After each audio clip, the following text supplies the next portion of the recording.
உங்களுக்கு இஸ்ரவேலர்களை பற்றி சொல்லியிருப்பேன். யாக்கோபுடக்கு இஸ்ரவேல் பேர் வச்சு கடவுள், அது பெரிய ஒரு கதை, அதை சொல்லாமல் சுருக்கமாக சொல்கிறேன். பேர் வச்சு 12 பிள்ளைகள் இருந்தாங்க. அந்த 12 பிள்ளை வரைக்கும் இஸ்ரேல் பேரை போயிட்டு இது வந்து ஏன்சியன்ட் இஸ்ரேல் சொல்றது. இப்போ உள்ள இஸ்ரவேலர்கள் இல்லை. இப்போ உள்ளவங்க உண்மையில அவங்களா இல்லையான்னு தெரியா, அந்த பரம்பரையா இல்லையான்னு இன்னும் சரியா தெரியா. ஆனா ஏன்சியன்ட் சொல்றது வந்து பழைய காலத்துக்கு உள்ள இஸ்ரவேல் மக்கள். அவங்களோட அந்த இஸ்ரவேல் மக்கள்னா அந்த யோசேப்ட புள்ளல், யாக்கோப்ட புள்ள யோசேப், 12 புள்ளைகள் சரியா. இப்ப நல்லா கேளுங்க, இந்த 12 புள்ளையில சின்ன பொடியே யோசேப்பு. அப்ப இந்த 12 பேர்லயும் தான் இஸ்ரவேல் யூதர்கள் எல்லாம் வந்தது அதுல தான் விளையிச்சா. இயேசு வந்து யூதர்கள் ராஜா. இதை நான் உங்களுக்கு ஏற்கனவே ஒருத்தானே சொல்லியிருப்பேன்.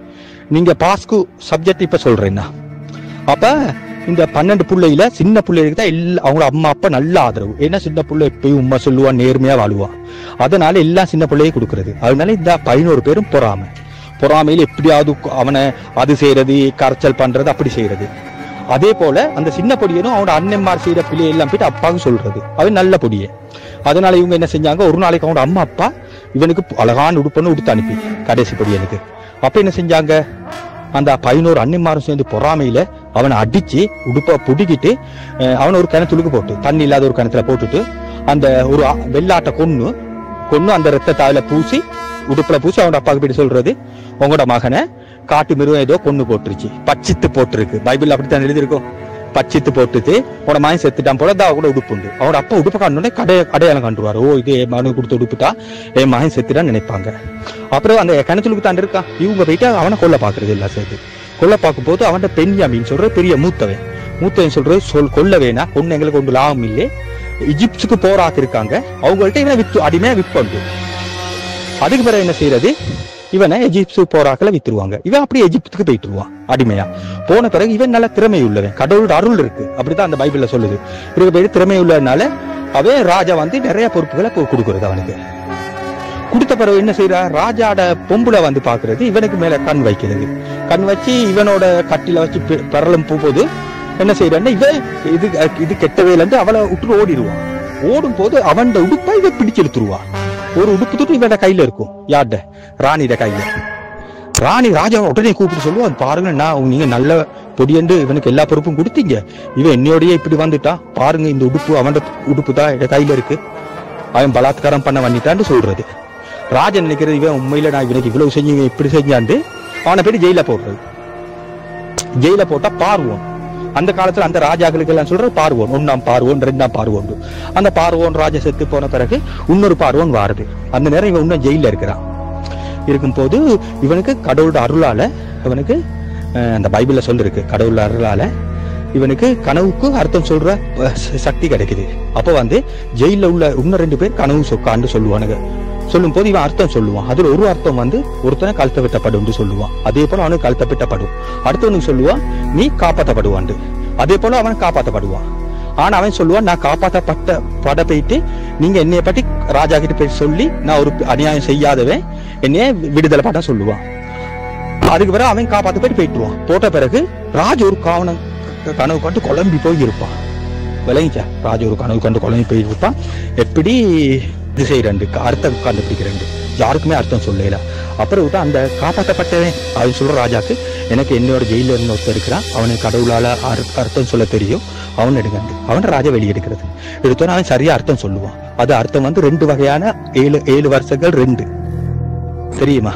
7 வருஷம் 2. ஒண்ணு வந்து கஷ்டமான 7 வருஷம், நல்ல 7 வருஷம், செழிப்பான 7 வருஷம். அதுக்கு பிறகு வறண்ட 7 வருஷம்.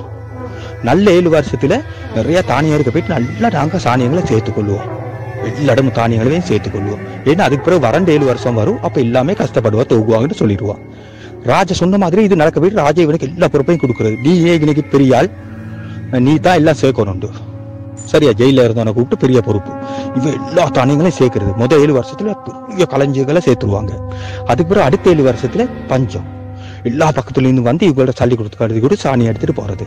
போகும்போது அந்த இவன் சகோதரர் 11 பேர், அவனும் அவனோட அம்மா அப்பா எல்லாம் பட்டினி. இப்ப அவங்க வேற இதுல இருக்கிறது.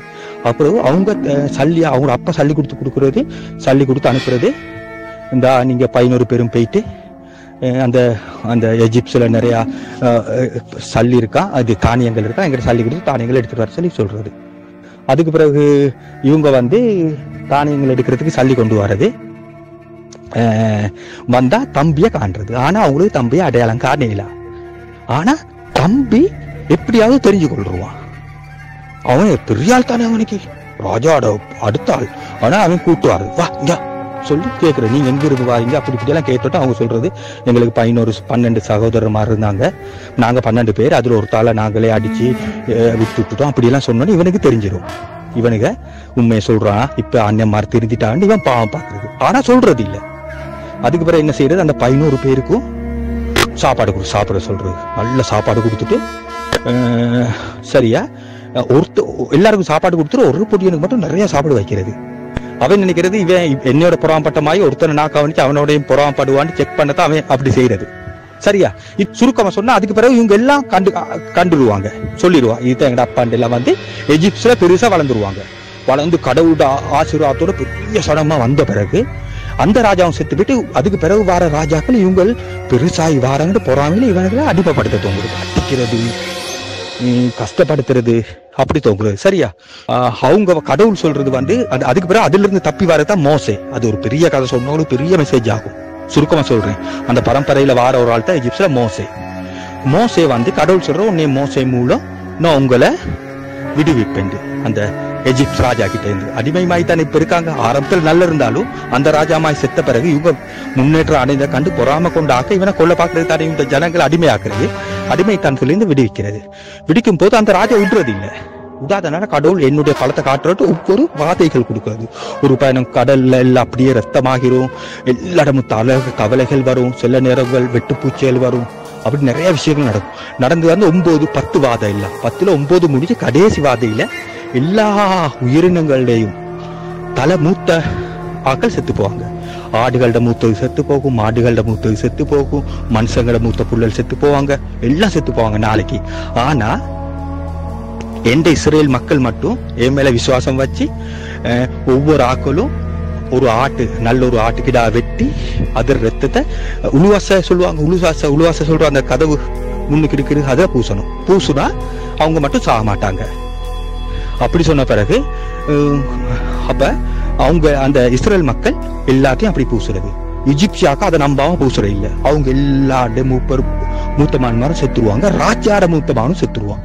சொத்த பிறகு எல்லா இடமும் அழுகையும் பட்கடிப்புன்னு சொல்லுவாங்க, அதாவது பகா துக்கம். அப்புறம் ராஜா பயந்துருவான், மகனே செத்துட்டானேன்ட்டு அவங்கள போக விடுறது. சரியா, இதுதான் அந்த ஸ்டோரி.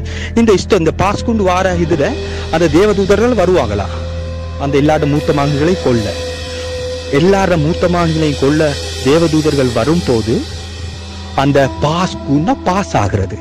தெரியுமா, அந்த காலத்து பாஷையில பாஸ், இங்கிலீஷ்ல பாஸ் ஓவர் சொல்லுவாங்க. அவங்க கொண்டு வரும்போது அந்த ரத்தம் ஆற்றத்தை பூசப்பட்ட இடத்துல மட்டும் கொல்ல மாட்டாங்க. அதனால அது பாஸ் ஓவர், பாஸ்குவான்னு அந்த சொல் வந்திருக்கு தம்பி. தெரியுமா, அந்த காலத்துல இருந்து அதை இன்னும் கும்பிட்டுறாங்க. ஆனா அதுதான் இதே கதை. இந்த நாள் தான் அந்த எல்லா மூத்தமான்மாரும் செத்தது. எஜிப்ட்ல எல்லா மூத்த ஆகளும் செத்தாங்க, மிருகங்களையும் மூத்தது செத்து எல்லாம் செத்தாங்க. ஆனா அந்த என்ன பூசின என்னது, அந்த ரத்தம் பூசின இதுல மட்டும் வீட்டுகளை மட்டும் சாக இல்லை. அந்த வீட்டை அவங்க பாஸ் பண்ணிட்டு போவாங்க. அதுதான் பாஸ் ஓவர், பாஸ்குவான்னு சொல் வந்துச்சு. அந்த நாள் தான் இந்திய பாஸ்குவா நாள். அதுதான் அவங்க எல்லாம் தப்பப்பட்டாங்க தானே, தப்பப்பட்டது மட்டும் இல்ல, அந்த ராஜா பயந்து அவங்கள விடுதலை செய்வான், சொல்லிடுவான், நீ எங்கேயாவது போயிட்டுருங்கன்னு சொல்லிடுவான். அப்ப அந்த விடுதலை நாள்னால இந்த பாஸ்குவா கொண்டாடுறாங்க. இதுதான் ஸ்டோரி. நான் கொஞ்சம் சுருக்கமா சொல்றேன் தெரியுமா, இத சொல்ல போனா பெரிய கதை, பைபிள்ல எத்தனையோ புத்தகத்துல கதையை சுருக்கமா சொல்லிருக்கேன்.